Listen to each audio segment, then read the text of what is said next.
कुंडलियाँ। तो आज मैं आपको समझाने वाली हूँ कुंडलियाँ, और इसके कवि हैं गिरधर कविराय। पॉइंट नंबर 1, लाठी में गुण बहुत है, सदा राखिए संग, गहरी नदी नारी जहाँ, तहाँ बचावे अंग। तहाँ बचावे अंग, झपटी कुत्ता कह मारे, दुश्मन दावागीर होय तिन्हु को झारे। कह गिरधर कविराय, सुनो हो दूर के बाठी, सब हथियार न छाड़ी, हाथ में लीचे लाठी। अब इसमें हमें लाठी के गुणों के बारे में बताया जा रखा है। इसमें बताया रखा है कि लाठी में इतने ज़्यादा गुण हैं कि आप इसको हमेशा अपने साथ ले जाना, क्योंकि गहरी नदी में, गहरे नाले में यह हमें बचा सकती है, क्योंकि हम लाठी को उन जगह में रख सकते हैं जहाँ हम देख सकते हैं ये नदी कितनी गहरी है, यहाँ पर कोई गड्ढा तो नहीं है, तो इसलिए लाठी बहुत काम की होती है। तहा बचावे अंग, झपटी कुत्ता कह मारे। अब इसमें बता रखा है, जैसे आप कहीं चल रहे हैं तो अचानक से आपको एक कुत्ता दिख गया और आपको झपटने के लिए हो रहा है आप में, तो आपके पास लाठी है, आप उसको भगा सकते हैं उस लाठी से। दुश्मन दावागीर होए तिन्हु को झारे। और अगर यदि कोई दुश्मन आप में आक्रमण करने वाला हो तो आप उसको इस लाठी से मार के भगा सकते हैं। कह गिरधर कविराय, सुनो हो दूर के बाठी। तो गिरधर कविराय उन यात्रियों को बता रहे हैं कि जो भी तुम यात्री हो, तुम हर जगह जाते हो यात्रा करने, तो उनके लिए ये जो लाठी है वो बहुत बहुत ज़रूरी चीज़ है। सब हथियार ना छाड़ी, हाथ में लीजिए लाठी। तो बोल रहे तुम कोई भी हथियार देखो ध्यान से, तो उसका एक एक काम होता है। मतलब जैसे बंदूक का होता है गोली मारना, बहुत अलग अलग, तलवार का होता है कोई भी चीज़ को काटने के लिए, लेकिन जो हमारी लाठी होती है वो हमें सब चीज़ों से बचा सकती है। तो इसलिए हमें हमेशा अपने साथ लाठी ले जानी चाहिए। तो एक तरफ से इस वाले पैरा में हमें बता रखा है कि लाठी के कितने सारे गुण होते हैं। नेक्स्ट, कमरी थोड़े दाम की, बहुत आवे काम, खासा मलमल वाफ्ता, उनकर राखे मान। उनकर राखे मान, बन जह आड़े आवे, बकुचा बांधे मोट, राती को झाड़ी बिछावे। कह गिरधर कविराय, मिलत है थोड़ी दमड़ी, सब दिन राखे साथ, बड़ी मर्यादा कमरी। अब इसमें जो कमरी शब्द यूज़ कर रखा है तो उसका मतलब होता है कंबल। मतलब कंबल कम मूल्य का होता है, थोड़े पैसों का होता है, लेकिन बहुत काम आता है।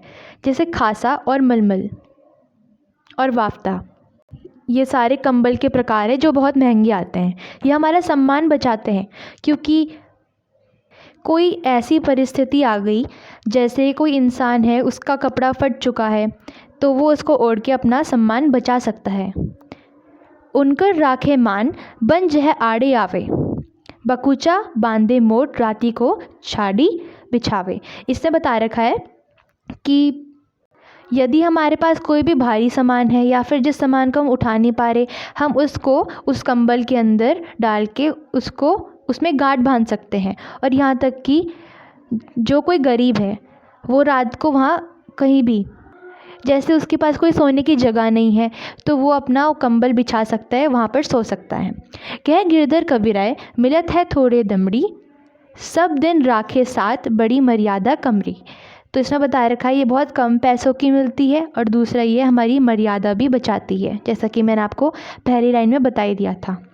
गुण के गाहक सहस, नर बिन गुण लह न कोई, जैसे कागा कोकिला, शब्द सुने सब कोई, शब्द सुने सब कोई, कोकिला सबे सुहावन, दो को एक रंग, काक सब भय अपावन। कह गिरधर कविराय, सुनो हो ठाकुर मन के, बिनु गुण लह न कोई, सहस नर गाहक गुण के। अब इसमें हमें क्या बताया जा रहा है, जिन लोगों में गुण होते हैं, अच्छे गुण होते हैं, उनके पास सब आते हैं, लेकिन जो अवगुण वाला व्यक्ति होता है, जिसके पास कोई गुण नहीं होते, उसके पास कोई भी आना पसंद नहीं करता है। अब इसमें हमें एक एग्जाम्पल दे रखा है, जैसे सभी सुनते हैं कोयल और कौवे की आवाज़, लेकिन कोयल की आवाज़ सबको अच्छी लगती है और दूसरी तरफ कौवे की आवाज़ सबको गंदी लगती है। दोनों के एक ही रंग है, दोनों काले रंग के हैं, लेकिन कौवा ही क्यों घृणा का पात्र बन जाता है? इसलिए बनता है क्योंकि उसकी जो आवाज़ है वो बहुत कर्कश होती है। लेकिन जो कोयल है, चाहे इसमें बताना चाह रहे हैं कि जिनके पास अच्छे गुण होते हैं उनके पास सब लोग आते हैं, लेकिन जिनके पास गंदे गुण होते हैं उनके पास कोई भी नहीं आता। और चाहे कौवा और कोयल दोनों के एक ही रंग है, लेकिन इसमें क्या अलग बात है कि कोयल की अच्छी आवाज़ होती है इसलिए सब उसकी आवाज़ भी सुनना पसंद करते हैं, लेकिन कौवे की आवाज़ बिल्कुल भी अच्छी नहीं होती, कर्कश होती है। और इसलिए सब उसको, जो भी से घर के ऊपर जो भी मतलब कौवा यदि उन किसी के भी घर के ऊपर बैठता है तो सब भगाते ही है उनको।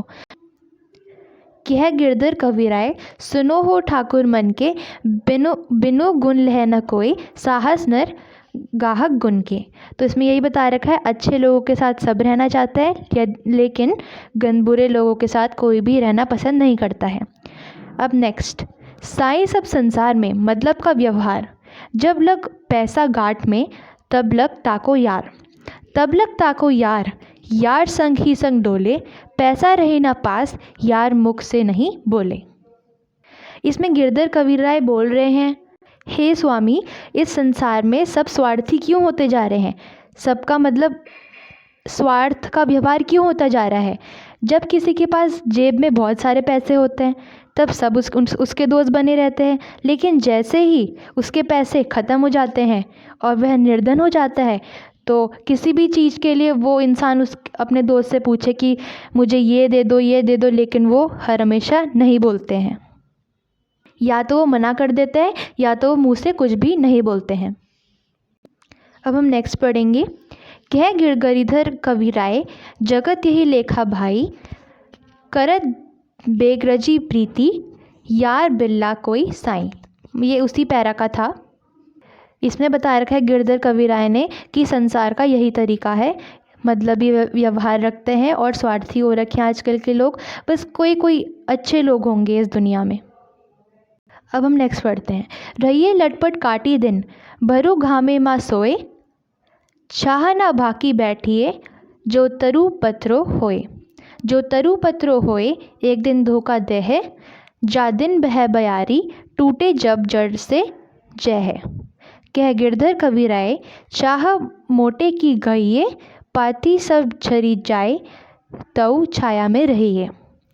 इसमें गिरधर कविराय ने हमें बता रखा है, चाहे तुम्हें कितने भी धूप में सोना पड़ जाए, कितना भी गर्मी में सोना पड़ जाए बाहर, लेकिन उस वृक्ष की छाँव में मत रहना जो बहुत पतला है और जो अपने को खुद संभाल नहीं सकता, क्योंकि जिस दिन तेज़ हवा चलेगी तो वो जो पेड़ होगा वो जड़ से टूट जाएगा और कहाँ आप छाया लेने आए थे उस पेड़ के, आपकी भी जान खतरे में चली जाएगी।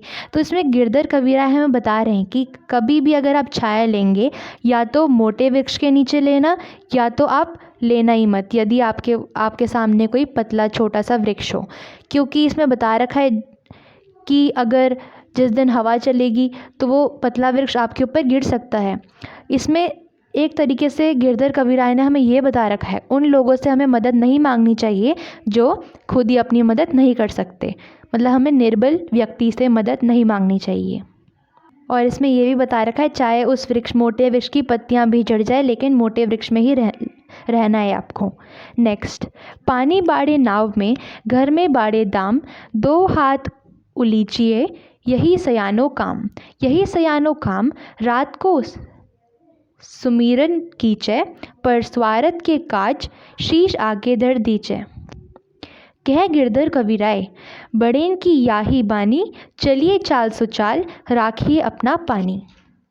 गिरधर कविराय ने हमें इसमें यह बता रखा है कि यदि आप एक ऐसी परिस्थिति में फंस चुके हैं जहाँ पर आपकी नाव में बहुत सारा पानी भर चुका है, अब आप पानी को निकालने के लिए क्या करेंगे, आप पानी को अपने हाथ से निकालेंगे जिससे कि आपकी नाव बच जाए और आपकी जान भी बच जाए। तो उसी तरह जिस तरह आप जब आपकी नाव में पानी भर जाता है तो आप उसको पूरे निकालने की कोशिश करते हैं, तो उसी तरह जब भी आपके घर में बहुत सारा धन आ जाता है तो क्यों ना आप उस धन को, जिस तरह आप पानी को बाहर निकालते हैं नाव से, तो उसी तरह क्यों ना आप अपना पैसा भी दूसरों के भलाई में लगा दीजिए या फिर दान कर दीजिए। और जो दान करता है वो बुद्धिमानी का काम माना जाता है। इसका मतलब है यदि आपको कोई अच्छे काम करने हैं तो आपको थोड़ा बलिदान भी करना पड़ेगा। और गिरधर कविराय हमें ये बता रहे हैं कि ये महान लोगों का वचन होता है। अब हम लास्ट वाला पढ़ेंगे। राजा के दरबार में जय समाया पाए, साई तहाना बैठिए, जह कोई दे उठाए। जह कोई दे उठाए, बोल अनबोले रहिए, हंसिए नहीं हाय, बात पूछे ते कहिए, कह गिरधर कविराय, समय सो कीजय काजा, अति आतुर नहीं होए, बहुरी अनकह राजा। तो इसमें जो राजा का दरबार है वो सिर्फ राजा के दरबार के बारे में नहीं बात की जा रही है। इसे बता रहे हैं जब भी हमें अपना काम निपटाना होता है तो जहाँ पर भी हम जा रहे हैं उसको राजा के दरबार माना गया है। तो गिरधर कविराय ने हमें बता रखा है कि जब भी हमें अपना कोई काम निपटाना होता है तो हमें जल्दबाजी नहीं करनी होती है। तो इसमें उन्होंने क्या बता रखा है कि जब भी हम राजा के दरबार में यानी हम अपना काम निपटाने जाते हैं तो सबसे पहला हमें समय से वहाँ जाना चाहिए। और दूसरा ये है हमें वहाँ उस जगह में नहीं बैठना है जहाँ पर हमें कोई उठा दे। इसका मतलब है आपको हर एक काम ठीक ठाक से करना है, अच्छे से करना है। और अनबोले रहिए मतलब कुछ ना बोलिए, हंसिए ना हहाए, बात पूछे ते कहिए। मतलब आपको कभी भी कोई चीज़ पे उस टाइम हंसना नहीं है और जब बात पूछी जाए तभी बताइए। कह गिरधर कविराय, समय सो कीजय काजा, अति आतुर नहीं होए, बहुरी अनकह राजा। गिरधर कविराय कह रहे हैं कि आपको इन पांच ये जो 3-4 चीज़ें बताई गई है इसी के अनुसार काम करना है और ज़्यादा आतुर ज़्यादा बेचैन नहीं होना है, वरना जो राजा है वो नाराज़ हो जाएंगे। मतलब हमारा काम भी नहीं हो पाएगा और हमारा समय भी बर्बाद हो जाएगा। तो यही थी गिरधर की कुंडलियाँ। धन्यवाद।